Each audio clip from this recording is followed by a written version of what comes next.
And welcome back. This is Racing Rundown here on YouTube, and this is the official debut of a new segment that I've promised for quite a long time, but now we're finally going to get to do this. And I think this is the fourth official time, but the second time in this facet.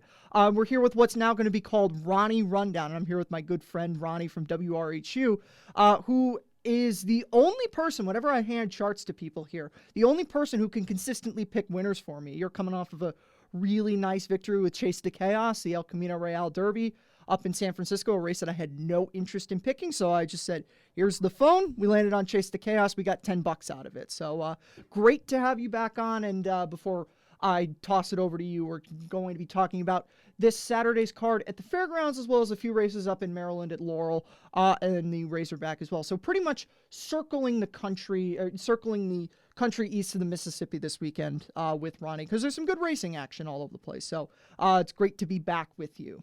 Great to be back. Great, thank you for having me back. I'm ready to talk some horses. Yeah, I mean you had a really good time in your we did the fairgrounds last time. Back in December, you had a really good debut there, if we want to call that the Ronnie Rundown segment. You had 3 winners there. We'll get to, you got a couple of your winners coming back into this race, so We'll get to those a little bit later. And as I said already, we're going to be doing the stakes at the fairgrounds, and then also the couple of graded stakes at Laurel and the Razorback too. So we'll get to the first race, the Owl Stall at Fairgrounds, which is race number 6. This is the filly and mare turf race. Once again, we're doing this very early in the week. I don't know when Racing Rundown, the episode's coming out this week, but I am not quite prepared for Racing Rundown this week, although I have a feeling I'll probably end up on one of the 2 Godolphin fillies in this race, whether that be Soft Touch or Lake Lucerne.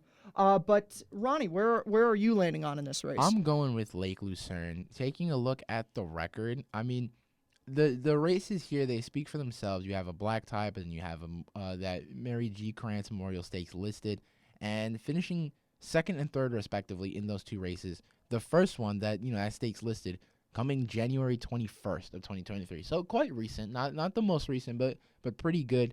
Finishing second there, so I like the odds here. I like what I'm seeing out of the record, and I think this is a good pick. Yeah, Lake Lucerne's biggest, from my point of view, and the reason why I didn't like Lake Lucerne the last couple of races is she has a tendency to not want to win, but we've seen that before in these fairgrounds races. And then also, the fairgrounds turf course is a mess this winter, so there's a lot of potential that we're potentially riding on there, and I just said potential twice. Super redundant, but this isn't a how to speak on air thing. This is a BS talk about horses segment. So we're going to move on to race number 9.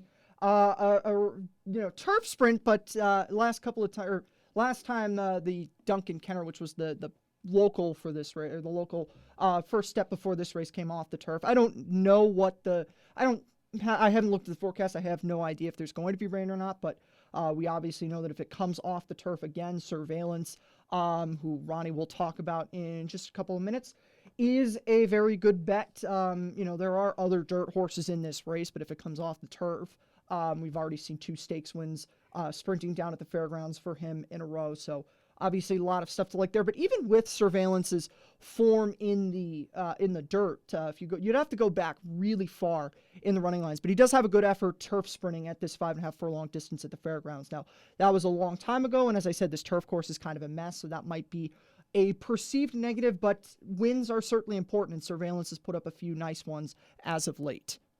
So, I mean, you pretty much said everything that I was going to say, and probably a lot more concise. But Surveillance has been the guy for me.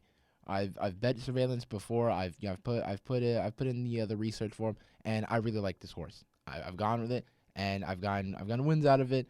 Looking at the record, on a nice little win streak here. First place in the past 3 races. Again, the most recent coming January 21st, Duncan F. Kenner Stakes listed, winning first place. I like the look of it on the fairgrounds. Heading back, this is solid, speaking me the right way. So I'm gonna put my money down on Surveillance here.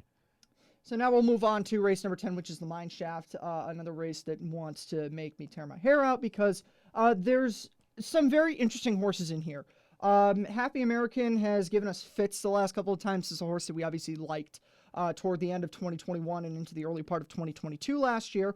Didn't put it together for us then, but has now rattled off the 2 straight wins for him. I'm not sure if I'll get to him in this spot. But you also have Tawny Port, who I put so much money on in the Kentucky Derby. Again, I made a lot about my I made a lot about the money that Rich Strike made me at the Kentucky Derby, and he did make me a fair amount, but a lot of that was bailing out money that I bet on Tawny Port, because I bet way more money on him than I should probably care to admit. I like the record that Tawny Port has in these kind of races, but I don't know. I'm a little bit iffy off the layoff, so we'll just have to see with him. And then, you have your typical Mr. Wireless has run second in his last couple of races, so it really is just kind of dependent on whether or not I want to finally bite the bullet and go with Happy American in this spot. That's at least how I'm going to be looking at this race whenever it comes time for me to make my selection. Well, I mean, if you're debating on whether or not I would go to Happy American, I unfortunately do not have that issue, because I am putting my money down on Happy American myself this race. Looking at the record here, it's a grade 3 race. Let's start with that. It's a grade 3 race, and the last race that Happy American ran just so happened to be a grade 3 race. Finished first, and it's quite recent, January 21st. Now, that alone it's not the most solid evidence, but it's pretty good, at least, betting wise. Looking down, a little bit older, 3:26:22, ran a grade 2, finished 5th. Between the last grade 3 and the grade 2, ran a listed and a claiming, finished 1st and 3rd respectively. So even though those are a little bit in the past, given the disparity between their grade 3, and grade 2 performance, I'm liking what I'm seeing. I think that this is a solid pick, and we're just gonna have to see how the dominoes fall on race day. And then a further point in your corner, Neil Presson has seemed to figure things out with Happy American. This is a horse who always showed that he had some potential, but really had a difficult time finding the wins. But the last couple of times has found the wire first. Very unfortunate for me, but maybe fortunate for you this time. And if I do eventually end up going with him, maybe also fortunate for me. We'll move on to the fairgrounds. Let's just not talk about the disaster that happened in this race last year and talk about what's going to happen this year. So it's difficult to kind of see, because the horses that I would want to go with in this spot are generally going to be forwardly placed here. Your Cavalry Charge, your 2 Emmys. But the lead has not been the place to be this meet, as we've kind of already talked about. The turf course at the fairgrounds is a disaster this meet, so generally leads me to look off the pace in this spot, and that would probably lead me back to Tiz the Bomb. 90% sure I'll be going with him in this spot. You go back to his form as a 2-year-old, graded stakes winner, Breeders' Cup place behind Modern Games. You'd be hard pressed to find a horse around a horse at a mile in the world better than Modern Games. So a runner-up behind him in the Breeders' Cup was fantastic there. And then his form leading up into the Kentucky Derby was very strong. And then fell off. I thought that he actually ran okay in the Kentucky Derby, considering that he wasn't going to win. The Belmont Derby was probably a little bit too far for him. And then not a terrible race.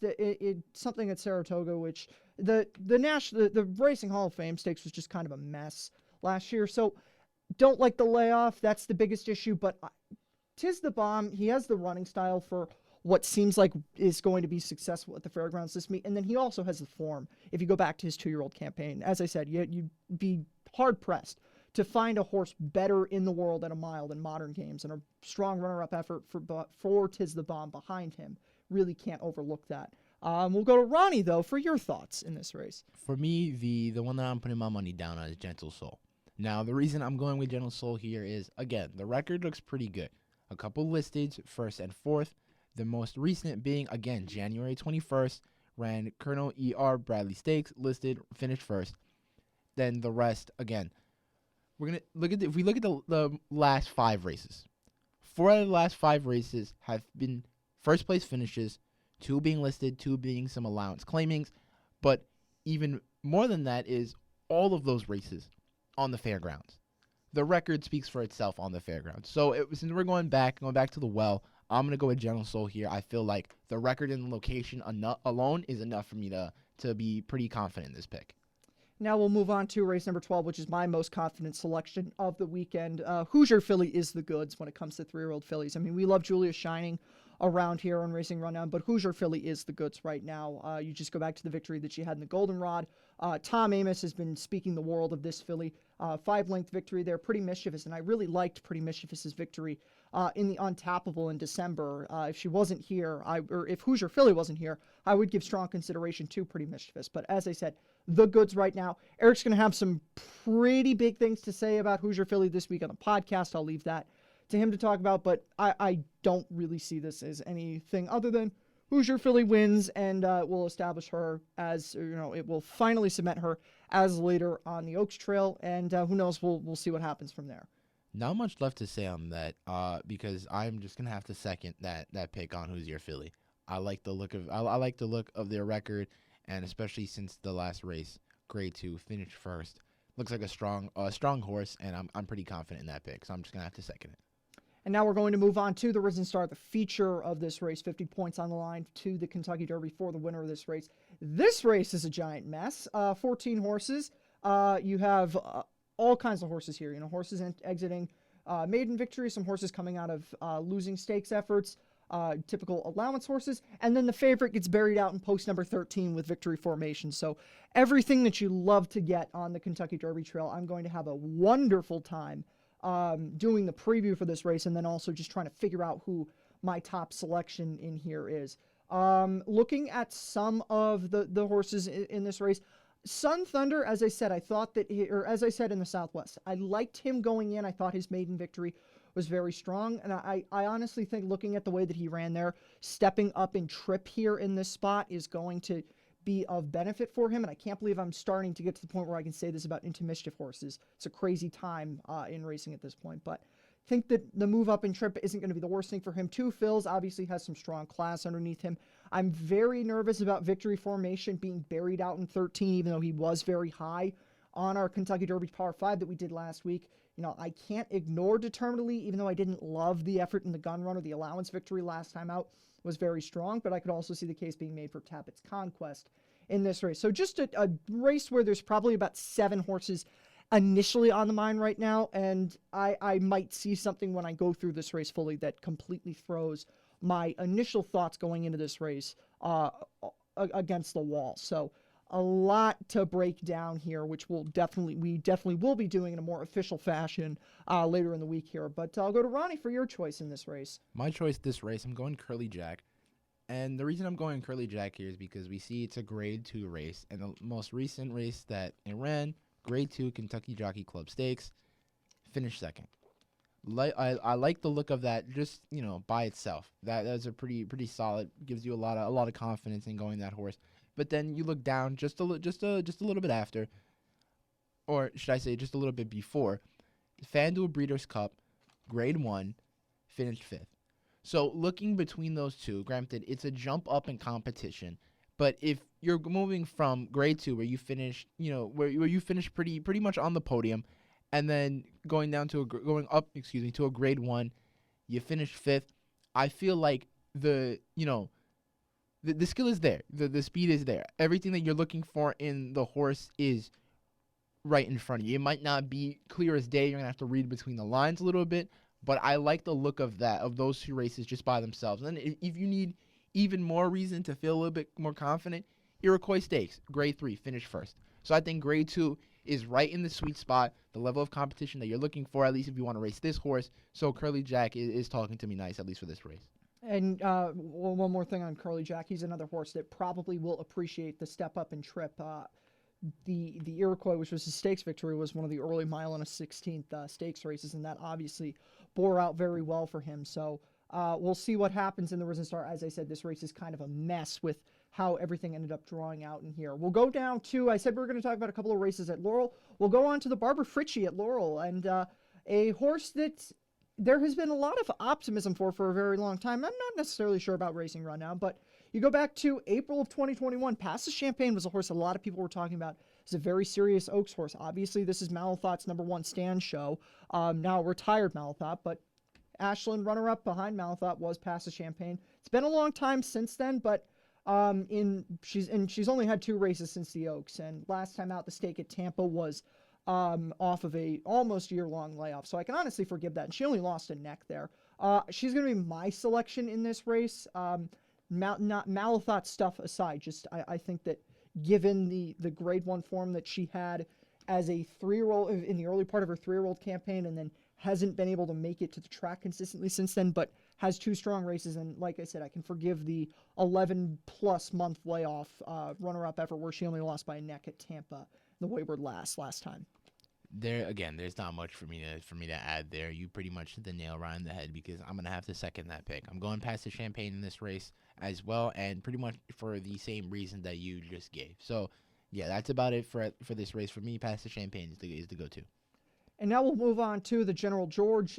This race, typical Grade 3 sprint race. You got a bunch of horses, a bunch of veteran horses with a lot of starts.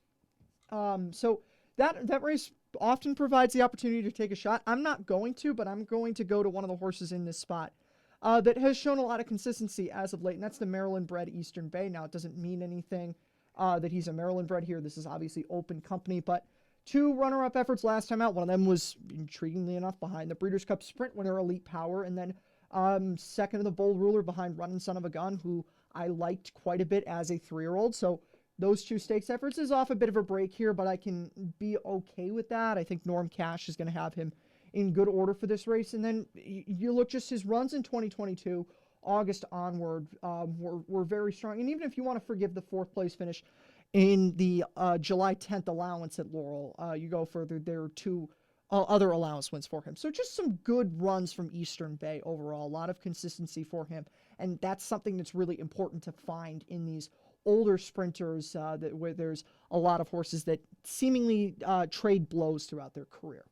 For me, the pick here is Barron. And the reason I'm going with Barron is because we see this is a Grade 3 race. Now, you look at Barron's record, you're not seeing any grades, at least not for a long time. When the first one I see here going all the way back to September 25th of 21 at Parks Racing, Gallant Bob Stakes, Grade 2, finished 5th. Now, if we move a little bit more recent, the most recent, again, coming at Parks Racing on, January 31st, 23, allowance finished 1st. Now, everything under that is all a black type race. Black types, we know they're just under grades, and they're pretty solid races. And to have this record for a majority of them, the last 4 races, 2nd, 3rd, 1st, and 4th. I like the look of that. It's a Grade 3, so if we're looking at the 3 grades, obviously this is as low as it's going to get in the top. So I think Barron here is a solid pick because the record speaks for itself, and the potential gives you the confidence to go with that pick. And now we'll move on to the final race that we're going to talk about, and that is the Razorback at Oaklawn, another race that is very similar in a group of competition. I'm glad that this race wasn't poached by the fairgrounds also having the mine shaft on this. You got very similar 10-horse fields with these races, but a very intriguing group that shows up for this spot. West Willpower's back off of his Grade 1 placing behind Proxy. If you go back to the Clark, Ginobili's here off of his very strong victory at Oaklawn in the, whatever the hell the race was, the race name was there, the 5th season. I mix up the Oaklawn Winter Stakes, excuse me there. Last Samurai is coming back after his, what I thought was a very strong effort, as our friend Bruff Scott would say, his revelation of a race in the Pegasus World Cup just 3 weeks ago, I think, if we're looking at that. And then other just general stakes performers that are just here all the time, Caddo River and Rated R Superstar, who pretty much at this point are Oaklawn's. I mean, Rated R Superstar is a stalwart everywhere, but Caddo River is an Oaklawn stalwart. I will probably end up on West Willpower in this spot, but there can obviously be the case made for Rated R Superstar because this is a track that he gets over very well. So we'll see what ends up happening in this spot. But my probable choice will be West Willpower in this race. For me, I'm going back to the well, Last Samurai. I'm pretty sure I've picked this horse before, and even if I did get some wrong done by me, Last Samurai is just a name that I can't pass up. I see it catches my attention, and I'm gonna look into it. Now, saying that, this is a Grade 3 race. Take a look at this record, the last couple races. January 28th, 2023, a Grade 1 race, finished 4th.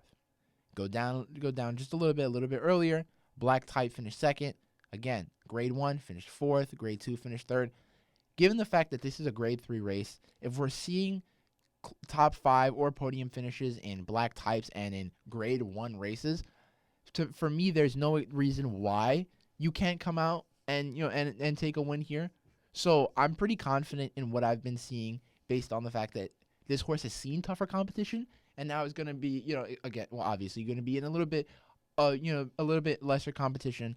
I'm liking the pick of last time. I'm feeling pretty confident. And with that being said, that's going to be it for the first official segment of Ronnie Rundown here on Racing Rundown. The hope is next week to get back to the competition format that we did back in New Mexico in November with the Saudi Cup, because that is my least favorite big race card in the entire world. So we'll get people in, and I'll get into all those reasons this week. So we'll get people that can give me some reason to enjoy that next week when we do talk about the Saudi Cup. And it's as always, it's a pleasure to have you here, and we'll see how you end up doing. I'm fully expecting you to pick better than either Eric or I do this week, because that's how things went the last time we did the fairgrounds with you. That's some high praise, but thanks again for having me. It's always a good time. All right, we'll see you next time on Racing Rundown.